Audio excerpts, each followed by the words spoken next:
Magandang araw, Lubawans. Narito na ang mga latest mula sa bayan ng Lubo. Ito po ang Lubotang Law TV News Update. Matagumpay na naidaos ang iba't ibang aktibidad kaugnay ng National Arts Month at pagdiriwang ng Araw ng Mga Puso dito sa bayan ng Lubo.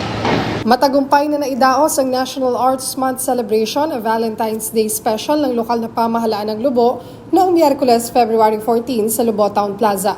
Pinangunahan ni Mayor Lota Manalo ang aktibidad na inorganisa ng Lubo Tourism Office, kasama ang Lubo Rural Health Unit at Lubo Public Information Office.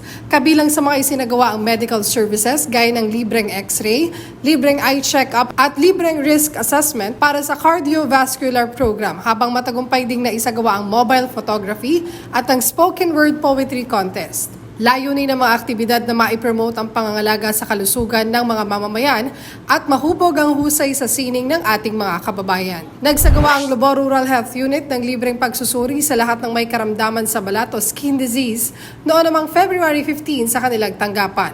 Tinawag na Kilatis Kutis, ito ay bahagi ng pagdiriwang ng Leprosy Week na pinangunahan ng ating Municipal Health Officer Dr. Alec Jaintino, Municipal Leprosy Program Coordinator Nurse Leila Lee Ebora, katuwang ang Provincial Health Office. Nagbigay rin ng impormasyon kaugnay sa leprosy program si Regional Leprosy Coordinator Ms. Tina Nocon Buenanagua. Layo nito na mabigyan ng libreng konsultasyon at gamot sa iba't ibang uri ng sakit sa balat at dagdag kaalaman ng ating mga kababayan.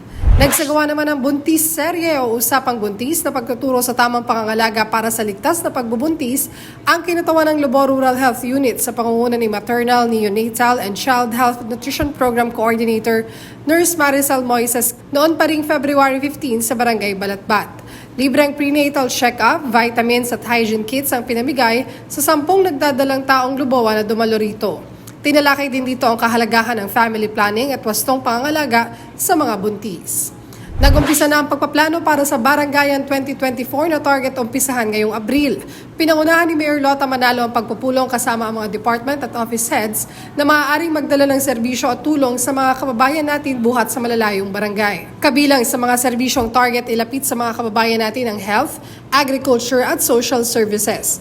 Layo nito na maibaba sa publiko at komunidad ang mga serbisyo at programa ng lokal na pamahalaan. At yan po ang mga pinakabagong balita buhat sa bayan ng Lubo. Ako po si Angelique Atienza Romero.